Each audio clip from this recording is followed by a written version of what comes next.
graduate student in our university. Thanks for inviting here today, and I'm happy to introduce our research to you in Gothic research seminar. And now I'm starting.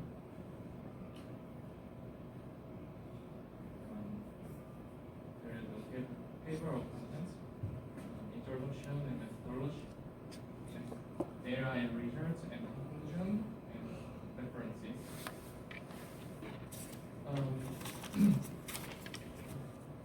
Korea's convenience store industry is one of the fast-growing industries. Many Koreans rely on convenience stores not only for meals, but also for essential services like parcel delivery. While convenience stores exist in the US and other countries, but Korean convenience stores have unique characteristics. In addition to variety of snacks and beverages, they also sell many perishable goods, or in other words, time-sensitive products, such as lunch boxes and triangular kimbap, like that. And furthermore, they operate with a high variety, high frequency, or high turnover rate, and small lot size, often maintaining minimal or no inventory, sort of the things. And the convenience store industry is controlled by a few major corporations that run many franchise stores. This distinguishes them from convenience stores in other countries. A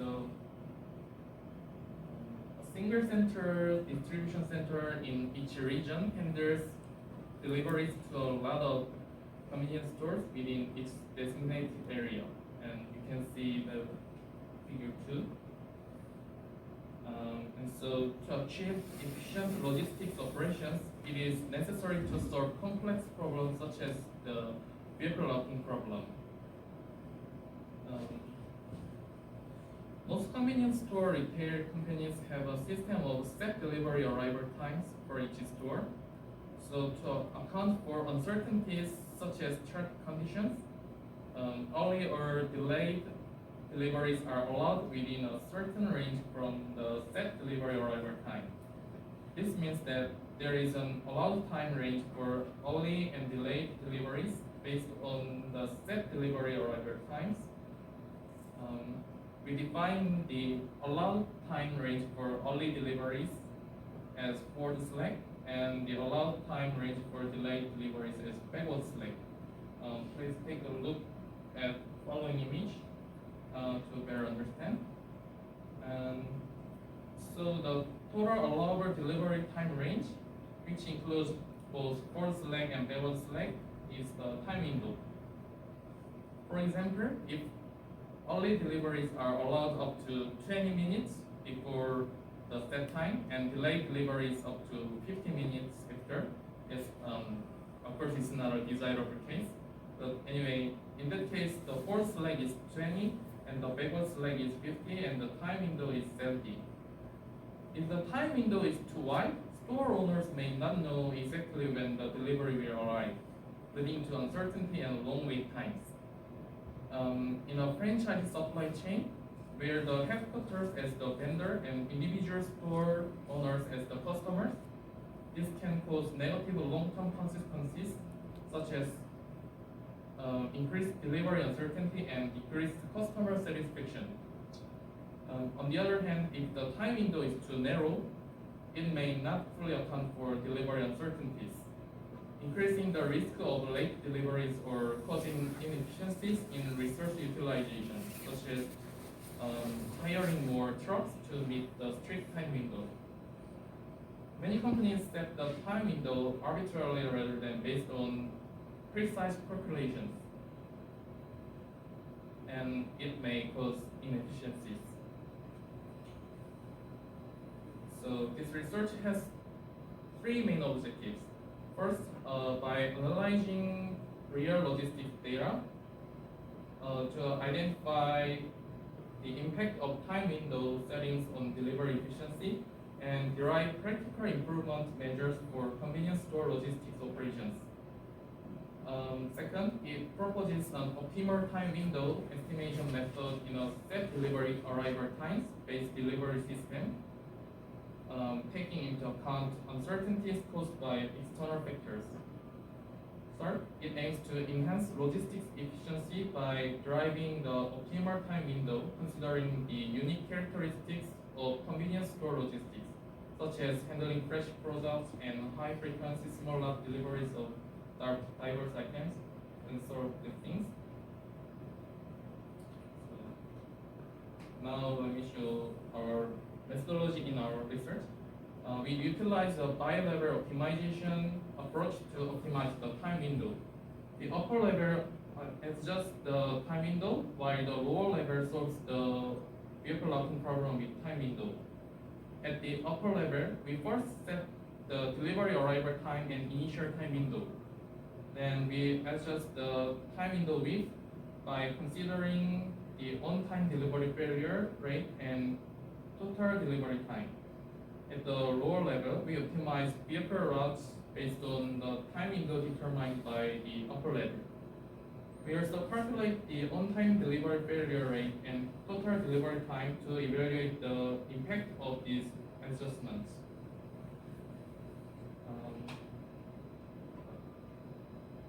Let's take a look at this figure to better understand. And we also use convenience store logistics data from Korean retail franchise company A.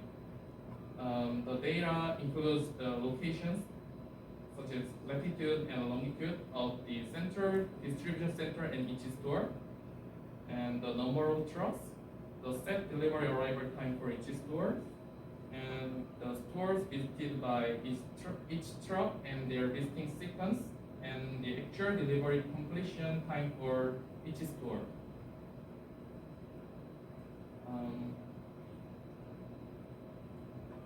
And delivery details. Company A's delivery system is like that. The delivery departure time is 8 p.m. and 34 vehicles delivered to approximately 878 stores and varying slightly each day. In the convenience store logistics of Company A, early deliveries are currently allowed up to 60 minutes and delayed deliveries up to 30 minutes, forming a total time window of 90 minutes based on the set delivery arrival time. Is too large range. And we also use the ArcGIS Pro as a tool, the VRP tool. The vehicle routing problem solver in ArcGIS Pro was utilized to determine optimal routes and delivery feasibility. If you succeed to solve the VRP, and you can check the figure at left side. But if on-time delivery failures cause, then you can check black dots in the figure on the right side. You can see some black dots. And to solve the vehicle routing problem in ArcGIS Pro, we should construct a network. So to ensure accuracy, we utilize the navigation API when assigning these weights. This allowed us to reflect real-world routes and account for variations in traffic flow based on different times of the day and driving conditions. Delivery network example is like this. And now let's look at how the on-time delivery failure rate changes based on the newly adjusted set delivery arrival times and varying time windows with slacks. First, we define the slack range, which varies from a minimum of 0 to a maximum of 1.5 times the current value. The current setting allows an early limit of 60 minutes and a late limit of 30 minutes, with an observed failure rate of approximately 30%, which we use as the baseline. Now, And the impact of adjusting the early limit, also known as forced lag or allowed early delivery time, as we increase the early limit from 0 to 40 minutes, the failure rate gradually decreases. Beyond the 40 minutes, however, there is minimal change in the failure rate. Based on this, we adjust the early limit to 40 minutes for optimal efficiency.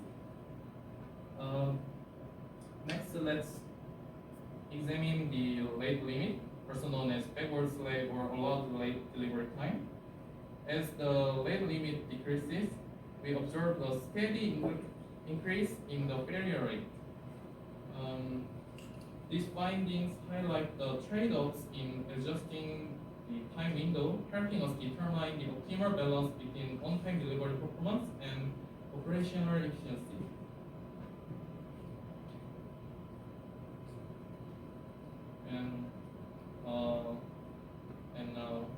The impact of reducing the late delivery allowance.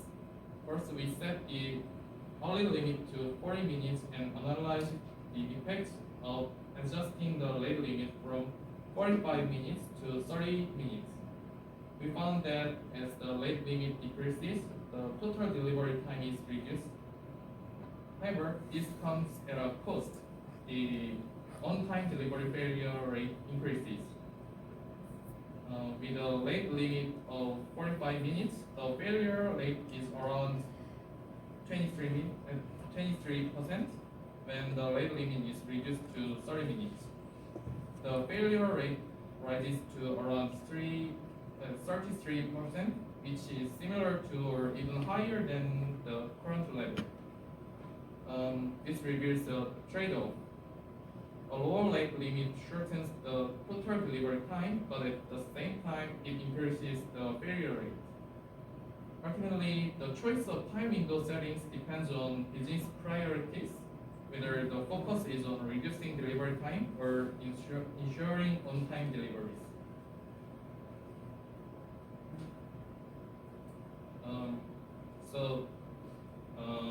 What did we find in this research is that we analyzed how adjusting the time window affects on-time delivery failure rates and total working time in a Korean convenience store logistics system.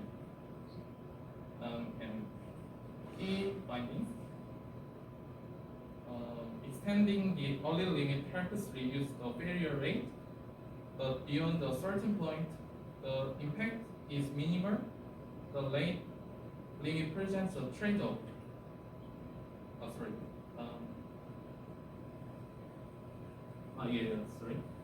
Late limit shows a trade-off. A higher late limit lowers the failure rate but increases total delivery time. A lower late limit reduces total delivery time but increases the failure rate. Setting the early limit to 40 minutes is ideal since it has little impact on failure rate. Ultimately, choosing the right late limit depends on business priorities. There are some limitations to consider. Our analysis is used actual arrival time data, but since this data was based on the existing set delivery arrival times, any changes in time window settings could alter actual arrival times, which in turn impacts the on-time delivery failure rate. Also, applying these changes in a real-world logistics system would require significant modifications, leading to inevitable costs. To move forward, a quantitative comparison between these costs and the benefits of system change is necessary.